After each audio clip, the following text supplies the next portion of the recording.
하나님 감사합니다. 이 시간도 주님 앞에 예배할 수 있도록 저희들의 발걸음을 이렇게 한자리로 불러주시고 하나님 앞에 찬양과 기도와 또 말씀 가운데 서게 해주셔서 감사합니다.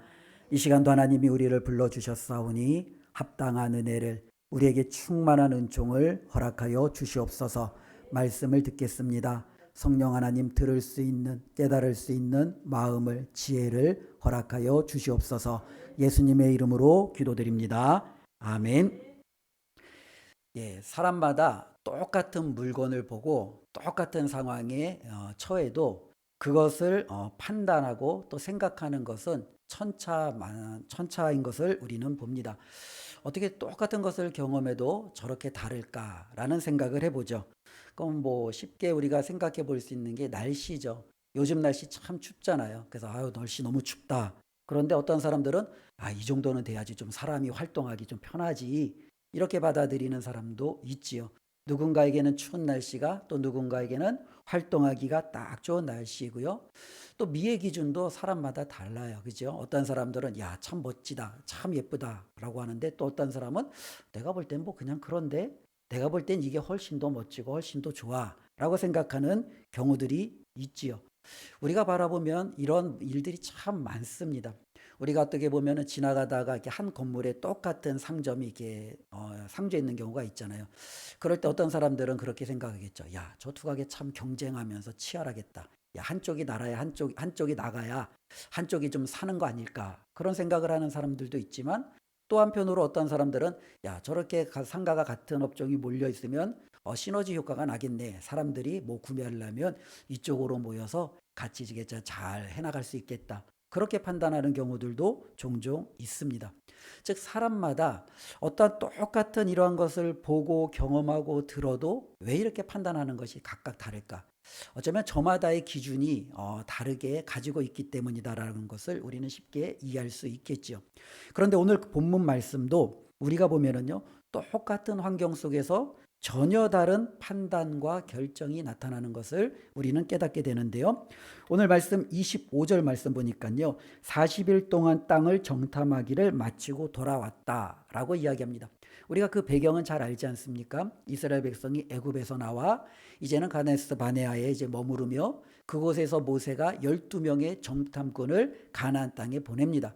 그래서 40일 동안 이 12명의 정탐꾼이 가나안 땅의 곳곳을 다 살피고 오는 거예요. 그리고 그 모든 것을 다 살피고 와서 이제는 이스라엘 백성 앞에 자신들이 보고 온 것에 대한 보고를 하는 장면입니다. 근데 이 보고를 하는 장면에 객관적인 사실은요, 그들이 일치해요. 오늘 말씀 27절, 28절, 29절 말씀을 보면 그 땅은 이러이러한 땅입니다. 라는 부분에 있어서는 하등 문제가 될 게 없어요. 그 땅은 정말로 하나님이 말씀하신 대로 젖과 꿀이 흐르는 좋은 땅입니다. 라고 그들이 이야기합니다. 그런데 그 땅에는요, 굉장히 큰 사람들이 살고 있네요. 그들은 아낙 자손의 후손으로 거인과 같이 그들은 거하고 있습니다.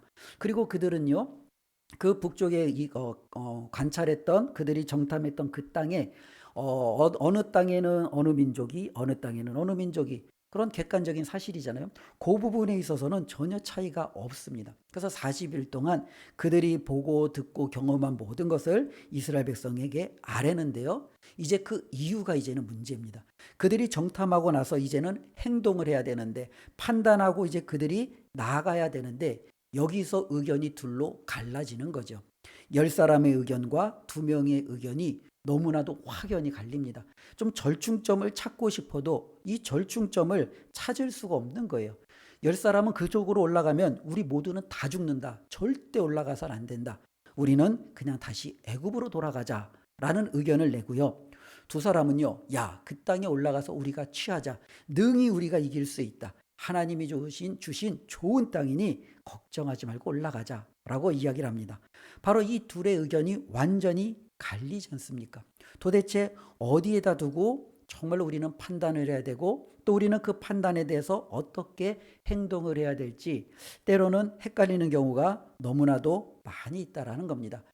특별히 우리 믿는 자들에게 있어서도요. 판단의 유무는요. 어쩌면 이들과 때로는 다르지 않는 경우가 참 많이 나타납니다. 우리도 어떤 기준을 가지고 문제를 바라보며 상황을 바라보며 판단하고 결정해야 되는데 그게 아니라 그냥 일반 사람들이 하는 대로 세상 사람들이 하는 대로 그냥 쉽게 우리가 그렇게 행하는 경우들이 있는 경우를 많이 보죠. 우리 믿는 사람들을 가리켜 보통 우리는 성도라고도 부르고 그리스도인이라고도 부르고 신자라고도 부릅니다. 이 신자라고 부른다는 것은 우리는 믿는 사람이라는 거죠. 그러니까 우리는 믿는데 도대체 우리는 그 믿음이 무엇이냐? 그리고 그 믿음의 근거에서 우리는 해석을 해야 되지 않느냐라는 기준을 이 신자라는 용어가 우리에게 보여주고 있습니다. 그런데 많은 경우가 우리가 삶을 바라보는 경우에 있어서 때로는 이 믿음이 판단의 기준이 아니라 우리의 경험과 우리의 지식과 다른 사람들이 의뢰히 행해왔던 그러한 것들이 판단의 기준이 되어서 우리도 결정하고 해석하는 경우가 많이 있다라는 겁니다. 그래서 어떤 분들은요, 신앙을 이렇게 이야기합니다. 신앙은 해석이다라고 이야기를 합니다. 신앙은 해석이다. 처음에는 좀 어려운 것 같은데 조금만 생각해도 우리가 쉽게 이해할 수 있는 겁니다. 즉 12명이 그 40일 동안 모든 상황을 다 보고 들어왔잖아요. 그리고 저마다 자신이 보고 온 그것에 대해서 해석을 하기 시작하는 거죠. 그렇죠? 10사람이 해석을 하기 시작하고 2사람 여호수아와 갈렙이 해석하기 시작하는 거예요. 그러니까 믿음이라는 것은 우리에게 주어져 있는 그 상황을 우리가 어떻게 판단하고 어떻게 바라보는지를 우리가 나름대로 해석하는 것. 이게 바로 신앙이다라고 이야기를 하는 겁니다. 즉 믿음이 있으면요 그것을 잘 해석하겠죠. 그런데 믿음이 없으면요 잘못된 해석이 나올 수밖에 없고 잘못된 해석은요 잘못된 판단과 근거로 말미암아 잘못된 결과를 가질 수밖에 없다라는 것을 우리는 깨닫게 됩니다. 그렇기 때문에 믿는 우리에게 있어서 정말로 중요한 것은 나는 무엇을 근거로 무엇을 기준으로 내 삶을 바라보며 또 내가 해야 할 일들을 결정하며 여러 상황들을 나는 판단하고 따라가느냐. 여기에 우리의 정말로 중요한 점이 있다는 것을 기억하며 오늘 말씀을 바라보았으면 좋겠습니다. 그렇기 때문에 이제 우리에게 있어서도 기준이라는 것을 이 믿음으로 두어야 된다는 것을 우리는 다시 한번 살펴보는데요. 그렇기 때문에 세상 사람들이 볼 때 미의 기준, 뭐 이쁘고 또 잘생김의 기준, 멋진 것의 기준이 여러 가지 것들이 있겠지만 저와 여러분들은요 세상의 기준이 아니라 믿음의 기준으로 무엇이 아름다운지 무엇이 멋진지 무엇이 정말로 아름답고 합당한지를 우리는 판단해 볼 수 있는 그와 같은 기준을 믿는 자들은 가지고 있어야 된다라는 거죠. 이 땅을 정복하는 것도 마찬가지예요. 땅을 정복하느냐 마느냐 많은 판단의 기준이 있을 수 있어요. 야 우리가 저들보다 숫자는 많잖아. 야 그래도 우리가 기동성은 뛰어나잖아. 야 그래도 우리가 뭐 여러 가지 뭐 부족한 것들은 있겠지만 또 우리가 경험한 것들이 있으니까 그 경험에 비추어서 정복할 수 있지 않겠냐. 이러한 여러 가지 판단의 기준을 가질 수도 있지요. 그러나 믿음은요 그와 같은 것을 가지고 판단의 기준으로 삼지 않지요. 이 믿음이라는 것은 내가 정말로 의지하고 신뢰하고 기대는 그것을 통해서 그 상황을 바라보는 거예요. 그래서 그 상황을 어떻게 바라보았는지 또 그 상황을 그렇게 바라보지 못한 자들에 대해서 하나님은 어떻게 판단하시는지 오늘 말씀은 우리에게 너무나도 구체적으로 잘 보여주고 있습니다. 그 말씀을 한번 살펴보기를 원하는데요. 오늘 민수기 우리가 13장 말씀을 읽었는데요. 14장 11절은 읽지 않았지만 14장 1절 11절에는요. 다음과 같이 이렇게 기록되어져 있습니다. 여호와께서 모세에게 이르시되 이 백성이 어느 때까지 나를 멸시하겠느냐. 내가 그들 중에 많은 이적을 행하였으나 어느 때까지 나를 믿지 않겠느냐. 하나님의 반문입니다. 즉 10사람이 우리는 그 땅을 정복할 수 없습니다. 그 땅으로 올라갔다간 우리 처자와 모두가 죽습니다. 그러니 우리는 차라리 모세 말고 다른 지도자를 뽑아서 애굽으로 돌아갑시다 라고 이야기합니다. 그리고 모든 백성들이 거기에 고개를 끄덕여요. 그리고 그들은요 화가 아직도 덜 풀렸는지 모세와 아론을 쳐 죽이려고 그들이 들고 일어납니다. 그때 바로 하나님께서 말씀하시는 거예요. 이들이 나를 멸시 여기는구나. 그리고 이들이 나를 믿지 않는구나라는 거죠. 하나님이 바라보실 때 이스라엘 백성이 가나안 땅으로 들어가기를 원치 않는 이유, 그리고 그들이 그 땅을 정복하기에 주저하는 이유, 그 이유가 어디에 있습니까? 바로 하나님에 대한 믿음이 없었기 때문에 그렇습니다. 하나님에 대한 믿음이 있으면 그들은요 그 땅에 있는 견고한 성읍을 보지 않습니다. 그 땅에 살고 있는 거인족 안악자손을 보지 않습니다. 자신들의 부족함을 보지 않습니다. 그들은요, 하나님을 바라보는 믿음이 있다면 그 믿음에 따라 그들은 앞으로 전진하며 나아가는데, 하나님에 대한 믿음이 없으니 그들은 뒤돌아서서 하나님을 불신하고 떠나는 것을 우리는 볼 수 있지요. 즉 그들의 판단의 기준이 믿음이 없음에 있다라는 것을 우리는 알게 되고요. 또 다른 한편으로는 여호수아와 갈렙은 올라가자라고 이야기하지 않았습니까? 그러면 이들의 기준은 무엇입니까? 그들은 하나님에 대한 믿음이 있었기 때문에 그렇습니다. 즉 우리가 이 땅에서 살아가는 성도들, 신자들, 우리 그리스도인들에게 있어서 정말로 중요한 것은 믿음이에요. 우리가 믿음이 있다라고 이야기하지 않습니까? 그런데 우리는 이 믿음에 따라 얼마나 많이 판단하고 결정하고 따라가는지 우리 자신을 한번 되돌아봐야 되죠. 말로는 믿음이 있다라고 이야기하는데, 말로는 믿는다라고 이야기하는데, 정말로 중요한 순간에 우리도 이스라엘 백성들처럼 그렇게 행한다면 그것이 과연 진정한 믿음일 수 있겠느냐라는 거죠. 그러면 우리가 한번 생각해 볼 것은, 믿음이라는 것은 과연 무엇이냐라는 겁니다. 이 믿음이라는 것은 여러 가지로 설명할 수 있겠지만, 오늘 본문과 또 우리가 생각해 볼 수 있는 일반 상식적인 차원에서는 이 믿음이라는 것은 누군가를 내가 의존하는 거예요. 누군가에게 내가 의지하는 거예요. 내가 누군가에게 기대는 거죠. 이게 바로 믿음이에요. 그렇죠? 우리는 이 믿음이라는 것을 굉장히 쉽게 볼 수 있어요. 가느다란 나뭇가지가 서 있을 때 정말로 누군가가 힘들다고 그 가느다란 나뭇가지에 기대지 않아요. 그러나 큰 기둥이나 바위가 있을 때는요, 내가 힘들면 그곳에 가서 기대기도 하고 주저앉기도 합니다. 여기에도 믿음이 있는 거죠. 어떠한 믿음이에요? 이 바위는 나를 지탱해주고 무너지지 않을 것이라는 기본적인 일상적인 믿음이 있는 거예요. 그러나 이 가지는 내가 기댔다간 같이 꼬꾸라진다라는, 어쩌면 그 가지에 대한 믿음이 없기 때문에 거기에는 기댈 수 있는, 때로는 의지할 수 있는 판단을 우리가 행하지 않지요. 하나님을 믿는다라는 것은 바로 이와 같다라는 거예요. 하나님의 어쩌면 그 크심을 알기에 그분께 내가 기대는 것, 그분께 내가 내 삶을 맡기는 것, 때로는 그분 앞에 내가 모든 것을 의존하는 것, 이것이 바로 믿음이라는 겁니다. 이스라엘 백성에게는 지금 이게 없는 거예요. 우리가 이 믿음을 잘 보여주는 예들이 있는데요, 우리 예수님께서도요, 이 하나님에 대한 믿음을 강조하기 위해서 정말로 많은 사례들을 우리에게 말씀해 주셨어요. 그 중에 하나가 뭐냐면 어린아이와 같은 믿음이에요. 이 어린아이는요, 부모님에 대한 전적인 신뢰, 그 부모님에 대한 전적인 의존적인 그와 같은 삶의 자세를 가지고 있지 않습니까? 엄마 아빠가 없으면 그는 할 수 있는 게 아무것도 없어요. 그렇기 때문에 그는 필요한 모든 것에 항상 엄마 아빠를 쳐다보고, 때로는 부르고, 때로는 도움을 요청하고, 또 그것에 의해서 살아가는 아이들이 바로 이 어린아이예요. 그렇기 때문에 이 어린아이와 같이 정말로 그 부모에게 자기 자신을 맡기는 믿음, 그 믿음을 우리 예수님은요, 믿는 우리에게도 요청하고 있다는 거예요. 우리가 살아갈 때 하나님 앞에 정말로 모든 것을 다 그냥 맡기는 거죠. 어쩌면 귀찮을 정도로, 하나님이 정말로 야 됐다 그만할 정도로 우리는 하나님 앞에 찾고 부르고 맡기고 그분 앞에 모든 것을 다 우리가 맡기는 이 부분에 대해서 우리 주님께서는 이야기해 주신 것을 깨닫게 됩니다. 또한 이 믿음이라는 것은 우리 주님은 또 그런 예를 들어주셨어요. 어떤 과부가 있는데 원한이 있어요. 근데 이 원한을 풀어야 되는데 이 풀 일이 없는 거예요. 근데 그 마을에는 불의한 재판장이 있지 않습니까? 근데 이 불의한 재판장에 가서 매달리는 거예요. 근데 이 가부는요, 이 재판장이 자신의 그 원한을 풀어주지 않으면 그 누구도 원한을 풀어줄 수 없기에 그냥 주구장창 이 재판장만 붙드는 거예요. 당신이 아니면, 재판장님이 아니면 나를 정말로 이 원한을 풀어줄 자가 아무도 없습니다. 하루 밤낮 정말로 하루 이틀 할 것 없이 들어줄 때까지 붙드는 거예요. 이게 바로 믿음이라는 거예요. 하나님에 대한 의존이라는 것은 하나님밖에 없는 거죠. 하나님 앞에 하루 이틀 내가 붙들고 기도했다가 들어주지 않으면, 하나님 다음에 또 올게요, 내가 또 다른 곳에서 나를 도울 누군가를 찾는 게 아니라, 하나님이 아니면 나를 정말로 이 원한으로부터, 이 상황으로부터 건져내 줄 자가 아무도 없기에 그냥 주구장창 하나님 앞에 와 그 하나님을 붙들고 그 붙드는 손을 놓지 않는 것, 이게 바로 믿음이라는 거예요. 우리 주님께서 가르쳐 주시는 믿음은 정말로 거의 동일해요. 한 세리가 정말로 성전에서 기도를 해요.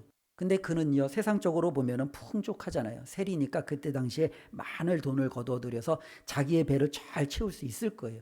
그러나 그는 하나님 앞에 이렇게 이야기합니다. 하나님, 저를 불쌍히 여겨 주십시오. 하나님, 저는 죄인입니다. 세상적으로는 그는 성공하고 다른 사람들보다는 잘 먹고 잘 살 수 있을지는 모르지만 하나님 앞에서 그는 이야기하는 거죠. 하나님, 저는 철저히 불쌍한 자입니다. 저는 철저히 하나님 앞에 죄인으로서밖에 설 수밖에 없습니다. 하나님이 저를 받아주지 않으면, 하나님이 저를 품어주지 않으면 하나님, 저는 의지할 곳이 없습니다. 갈 곳이 없습니다. 하나님, 저를 불쌍히 여겨 주십시오. 하나님 앞에 자기 자신을 전적으로 맡기는 거예요. 이게 바로 믿음이라는 거예요. 한 부자 청년이 주님 앞에 나왔습니다. 이 부자 청년이 의지하는 것은 재물이에요. 그렇죠? 주님은 그걸 관가하셨죠. 그러면서 주님은 그에게 이야기합니다. 그 재물을 다 팔아 가난한 자들에게 나눠주고 너는 나를 쫓으라는 거예요. 즉 나만을 따르라는 거예요. 나만을 의지하고 살라라는 거예요. 우리 주님께서 부자 청년에게 요청한 믿음은요, 예수님만 의지하고 예수님만 바라보는 그 믿음을 분명히 요구하고 있다라는 겁니다. 우리가 예수님이 만나는 수많은 사람들에게 우리 주님께서 강조하신 것은 바로 이와 같은 거예요. 즉 우리는 하나님에 대한 믿음이 있느냐라는 거예요. 하나님이 아니면 안 된다라는 그 확실한, 어쩌면 그와 같은 우리의 갈급함이 우리 안에 있느냐라는 거예요. 이것이 있고 없고의 차이는요, 너무나도 그 사람의 삶을 완벽하게 갈라놓을 수밖에 없다라는 겁니다. 그 대표적인 예가 바로 오늘 본문이 우리에게 보여주고 있어요. 10사람은 하나님의 말씀대로 믿지 않았어요. 우리가 그 땅을 차지한다라는 것을 그들은 받아들일 수가 없었어요. 그것은 불가능했어요. 그래서 그들은 스스로 뭐라고 얘기합니까? 우리는 메뚜기입니다라고 이야기해요. 즉 그 가나안 사람들이 우리를 볼 때 우리는 메뚜기예요. 이 메뚜기는 뭐예요? 손으로 누르거나 발로 밟아버리면 찍소리 못하고 죽을 수밖에 없는, 우리는 그렇게 작은 자입니다. 그들은 스스로를 그렇게 바라봐요. 그런데 두 사람은 믿음이 있었어요. 이 믿음이 있는 사람들은 어떻게 봐요? 그렇습니다. 그 땅에는 거인의 후손 아낙 자손이 있습니다. 견고한 성읍이 버티고 있습니다. 그런데 우리는 하나님에 대한 믿음이 있기에 그들은 우리의 먹이입니다 라고 이야기합니다. 전혀 다른 차원이죠.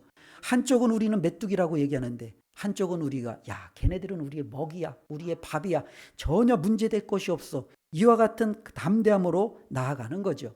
10사람은 믿음이 없었기 때문에 이렇게 이야기합니다. 저들에게 있는 그 견고한 성이 우리와 우리의 처와 우리의 자녀들을 완전히 삼켜버릴 겁니다. 그들은요, 자신들이 삼켜질 것에 대한 두려움으로 그 땅에 들어가기를 전혀 꺼려하고 전혀 그렇게 나아가는데 앞장서지 못합니다. 그런데 두 사람은요, 이렇게 이야기합니다. 하나님이 약속하신 땅, 정말로 젖과 꿀이 흐르는 땅이 맞습니다. 하나님이 그 땅을 우리 바로 앞에 두셨습니다. 우리가 들어가서 그 땅을 차지하면 됩니다. 하나님이 약속하신 그 젖과 꿀이 흐르는 땅은 바로 이제 우리의 것입니다 라고 이야기를 합니다. 너무나도 다르지 않습니까? 믿음이 있고 없고의 차이가 이렇게 나는 거예요. 또 10사람은 믿음이 없으니까 이렇게 이야기하는 거예요. 왜 하나님이 우리를 여기로 인도하셨는지 모르겠다. 하나님은 우리를 죽이려고 이 땅으로 인도하셨나 보다. 하나님이 원망스럽다. 하나님이 너무너무 싫다. 우리 하나님 말고 우리 그냥 애굽으로 돌아가자. 차라리 우리가 그곳에서 노예였을 때가 낫다. 차라리 육체적인 힘듦을 겪는 게 낫지. 이곳에서 하나님 믿고 따라왔다가 우리 모두가 죽느니 차라리 이 모든 거 포기하고 돌아가자. 이게 믿음 없는 자들의 반응이었어요. 그런데 두 사람은요, 하나님을 믿자. 그들의 두려움을, 그들의 담대함을 보지 말고, 그들 때문에 우리가 두려워하지 말고 우리 하나님 믿자. 하나님 믿는 믿음으로 들어가서 우리가 그 땅을 취하자. 우리에게는 하나님이 있지 않냐. 그러면서 이 두 사람은요, 도리어 그 땅을 향하여 전진하고 나아가자라고 설득하며 이야기합니다. 이게 바로 믿음에 있는 사람과 없는 사람의 결정적인 차이입니다. 우리도 그래요. 우리도 많은 사람이 우리도 살아가면서 여러 상황들을 겪게 되잖아요.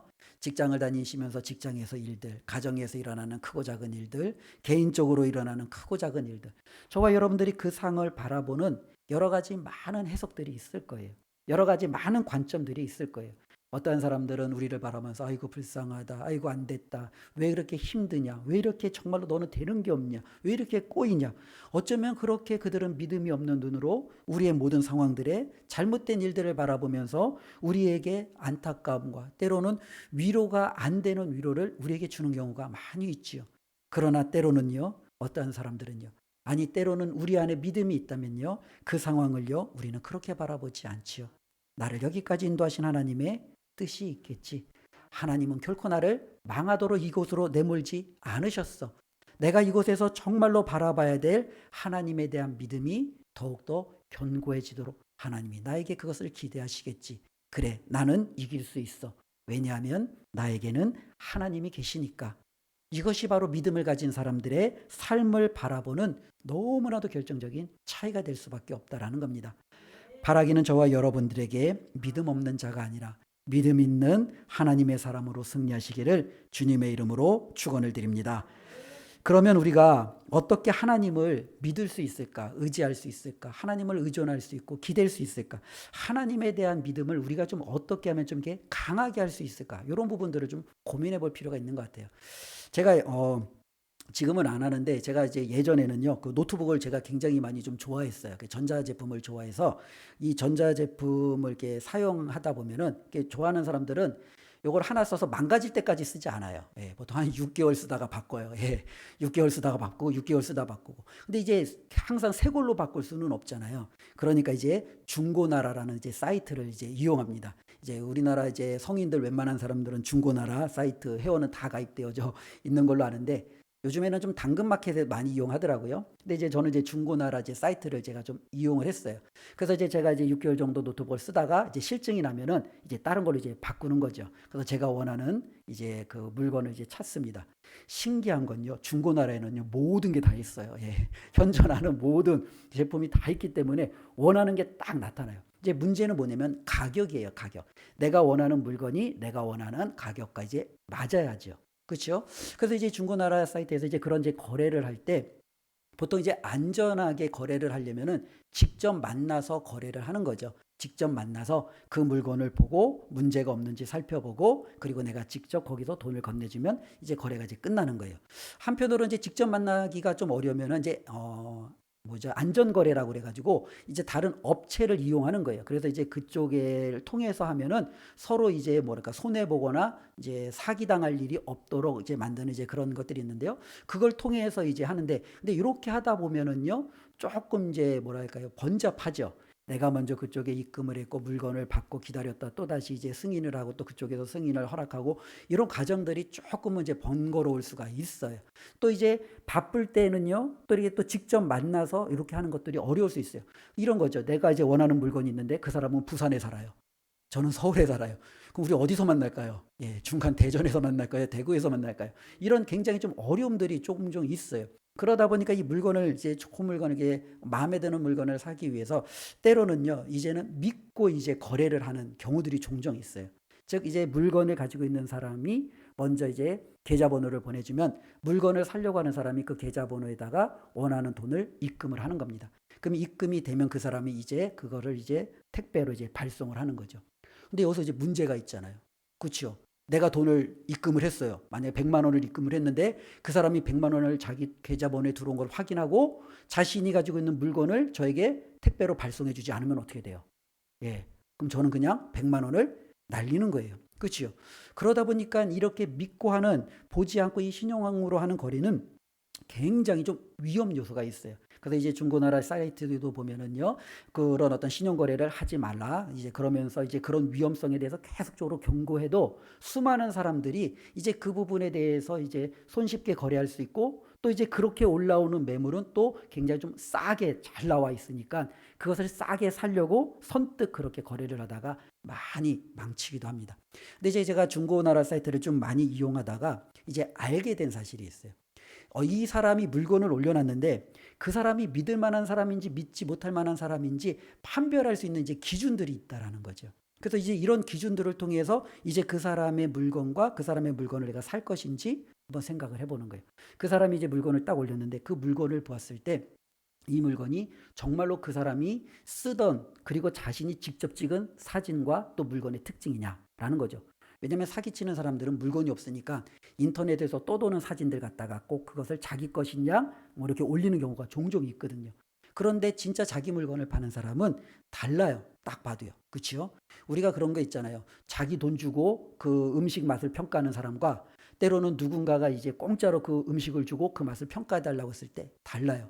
마찬가지로 자기가 쓰던 물건에 대해서 평가하고 그것을 올리는 것이 굉장히 좀 다르죠.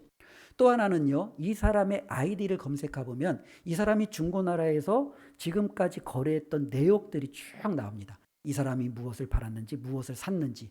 근데 어떤 사람은요, 그 거래 내역이 빵인 사람이 있어요. 그러니까 이 사람은 어떻게 해요? 믿고 거르는 거죠. 이 사람하고는 거래하면 안 된다는 거죠. 근데 어떤 사람은요, 십몇 건, 또 어떤 사람은요, 수백 건의 거래 이력이 있는 사람이 있어요. 특별히 수백 건의 거래 이력을 가지고 있는 사람은요, 그냥 해도 그냥 믿을 만한 거예요. 왜? 그 사람의 지금까지 쌓아왔던 그 모든 거래 내역과 그 신용이 자신의 그런 모든 발자취가 딱 증명해주고 있기 때문에 이 사람은요, 자신이 지금까지 쌓아왔던 그 신용을 무너뜨리지 않기 위해서라도 철저하게 약속을 지키는 그런 판매자임을 우리는 알게 됩니다. 그럼에도 또 불안할 때는 어떻게 하냐면 그 사람이 알려준 휴대폰 번호를 인터넷에서 이제 검색을 해보는 거예요. 그럼 인터넷에서 이 휴대폰 번호가 사기 번호인지 아닌지를 이렇게 판별해주는 또 그와 같은 사이트가 있는 거예요. 그러니까 이런 것들을 쭉 이제 확인하는 거죠. 그러면서 이제 저에게 이제 결정을 하는 거죠. 야, 이 사람은 믿을 만하다. 이번에는 거래를 하자. 그러면 거래를 하는 거예요. 그런데 이런 것들을 쭉 하고 나서도 야, 그래도 난 못 믿겠어. 난 거래 못 하겠어. 하고 거래를 접어버리면 더 이상 그 거래는 성립되지 않는 거예요. 그러나 여기서 분명한 차이는 나와요. 내가 그것을 믿고 신뢰해서 그 사람의 모든 정황들이 확실하게 보증을 해주기에 내가 정말로 싸게 좋은 물건을 살 수 있는 너무나도 좋은 혜택을 얻을 수 있는 1차적인 것이 있는가 하면에 나는 그 사람을 믿지 못하니까 난 안 할 거야. 그러면 그 사람은요, 때로는 좋은 물건을 좋은 가격에 구입할 수 있는 그 절호의 기회를 놓쳐버리는 어쩌면 그와 같은 안타까움이 있을 수도 있다라는 거예요. 우리가 누군가를 만나고 그 사람을 믿고 때로는 거래를 할 때도 이 믿음이라는 것을 이러한 방식을 통해서 우리가 살펴보잖아요. 하나님에 대한 부분들도 마찬가지예요. 근데 이 하나님에 대한 부분을 하나님이 스스로 우리에게 계속적으로 그렇게 말씀해 주셨어요. 하나님이 이스라엘 백성에게 바로 이와 같은 방식으로 자기 자신을 계속적으로 가르쳐 주신 거예요. 이스라엘 백성에게 뭐라고 이야기했냐면, 야, 너 지금까지 내가 너에게 한 말을 다 한번 되돌아봐 라는 거예요. 내가 정말로 너에게 한 말이 하나라도 정말로 내가 지키지 않은 것이 있는지 한번 살펴봐 라고 하나님은 이야기하는 거예요. 야, 내가 너를 위해서 어떠한 일들을 했는지 한번 너가 한번 되돌아봐 라고 하나님은 이스라엘 백성에게 이야기하고 있는 거예요. 제가 조금 전에 말씀드린 것처럼 우리가 어떤 물건을 사기 위해서 때로는 그 사람의 신용을 판단하기 위해서 그 사람이 지금 어떠한 장사와 거래를 다른 사람들과 해왔는지 또 그 사람이 한 말에 대해서 올린 거래에 대해서 얼마나 많은 다른 사람들이 신뢰하고 있는지 이런 것들을 판단했듯이 하나님은 지금 이스라엘 백성에게 그렇게 말씀하고 있는 거예요. 내가 너에게 말한 것들에 대해서 하나라도 내가 약속을 어긴 것이 있으면 한번 말해봐. 야, 내가 너를 위해서 정말로 어떤 일을 했는지 너 한번 살펴봐. 너가 애굽에서 종노릇이었을 때 내가 너를 그 바로의 손으로부터 너를 건져내지 않았느냐. 바로가 너희들을 그냥 손쉽게 내어줬든 아니잖아. 내가 10가지 재앙을 그 바로와 애굽에 쏟아 부은 후에 바로가 두 손 두 발 들고 너희들을 내어주지 않았느냐. 너희가 광야에 왔을 때 광야에서 너희가 추위와 더위와 때로는 굶주림과 목마름 때문에 너희가 죽고 헐벗었느냐. 안 그렇지 않느냐. 내가 너희들을 구름기둥으로 불기둥으로 때로는 내가 너희를 정말로 만나와 메추라기로 때로는 반석에서 물을 침으로 너희가 먹을 것과 마실 것과 모든 풍부한 것을 다 주지 않았느냐.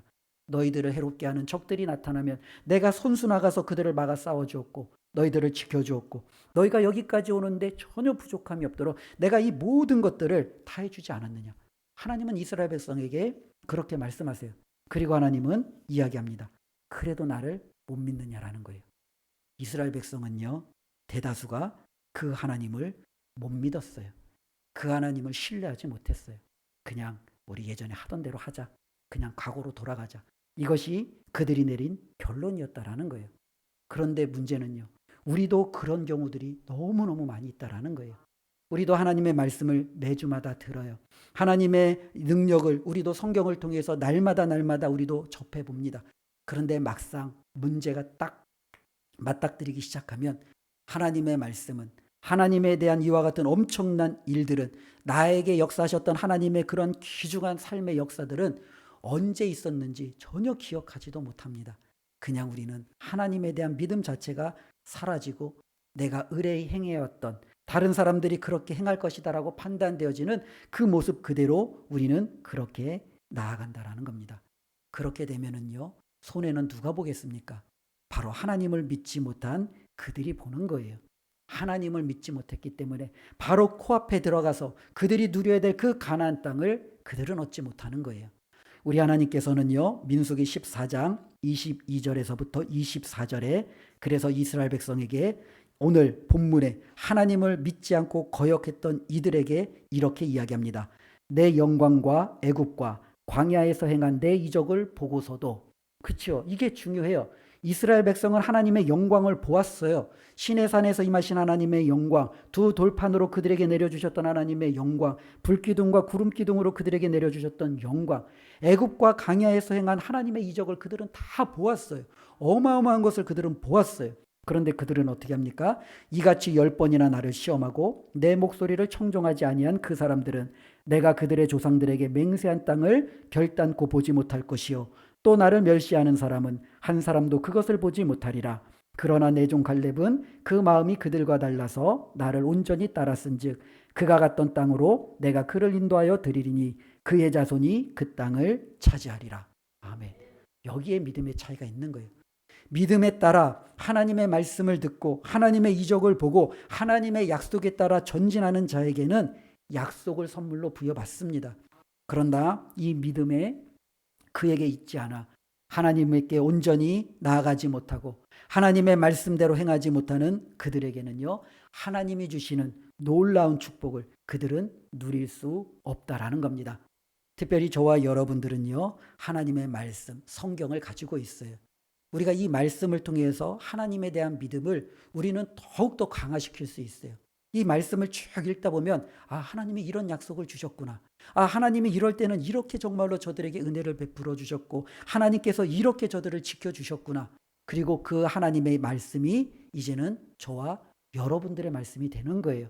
하나님께서 성경에 이렇게 약속해 주셨고 하나님이 믿는 자들에게 이렇게 해주셨다면 그 하나님은 지금도 저와 여러분들이 하나님에 대한 믿음으로 그 말씀 붙들고 살아가면 반드시 그 말씀대로 이루어 주신다라는 겁니다. 이것이 바로 믿음이고 이 믿음을 우리가 더욱더 견고히 할 수 있다는 것을 꼭 기억했으면 좋겠습니다. 믿음을 가지고 하나님을 의지한 사람은요, 결코 실패할 수가 없어요. 그것은 하나님이 책임져 주기 때문에 그래요. 실패할래야 실패할 수가 없어요. 이게 바로 성경이 우리에게 계속적으로 보여주는 거예요.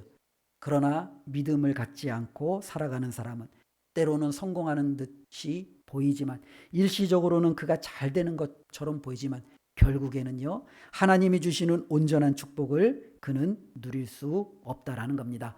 이 시간 우리 자신을 되돌아보았으면 좋겠습니다. 저와 여러분들은 믿음이 있는 두 사람입니까? 아니면 믿음이 없는 10사람입니까? 나는 하나님 어디에 속해 있습니까? 우리가 이 문제를 어디에 속했는지를 알기 위해서는요, 우리의 삶을 한번 되돌아보면 돼요. 저와 여러분들이 살다 보면 많은 문제들을 가지고 있잖아요. 그 문제 앞에 우리가 어떻게 반응하는지를 보시면 돼요. 그 문제 앞에 나는 정말로 믿음 없이 왜 나에게 하나님이 이 문제를 주셨는가?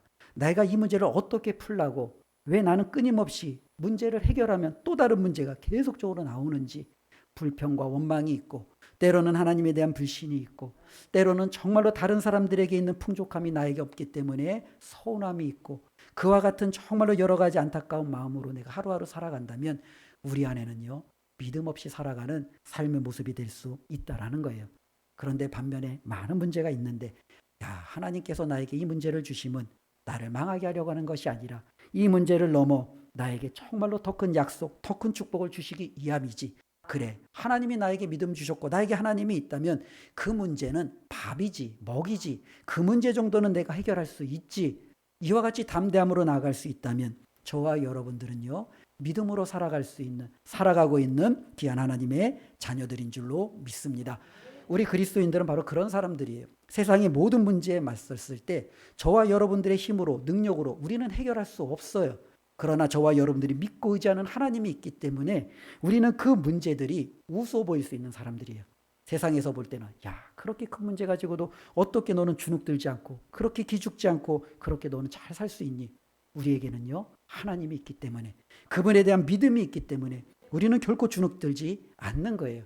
그러니 이번 한 주간도 직장 가서 우리 성도님들 기죽지 마시고요.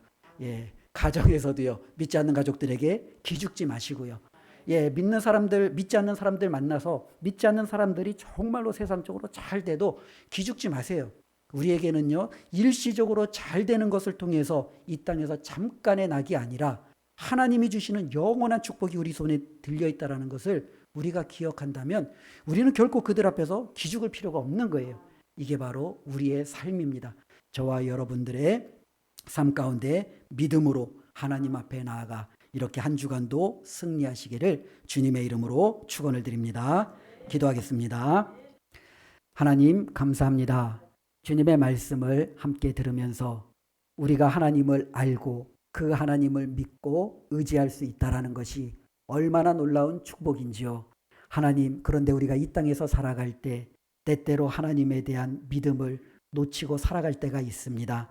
하나님, 오늘 말씀을 통해서 다시 한번 우리의 믿음을 점검하게 됩니다.